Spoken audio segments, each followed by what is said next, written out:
In this video, I'm going to show you how to enable two-step verification on Roblox account. Open your Roblox, right? If you want to enable two-step verification, click on this small right, click on settings, click on security, wait for it to load up, right?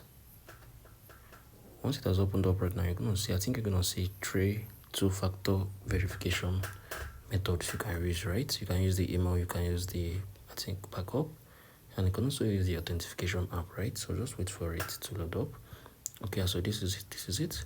So just wait for it to gradually open. So just click on that email right now. If you click on the email right now, you're gonna get a verification code, right? You can see mine is currently, you can see my verification code, right? So this is it. So just click on it. You're gonna get a verification code, then you're gonna enter the code and you're gonna turn on the two-factor verification here on your Roblox. If you find this video helpful, share your thoughts below in the comment section. Thank you for watching through. I'll see you in the next video.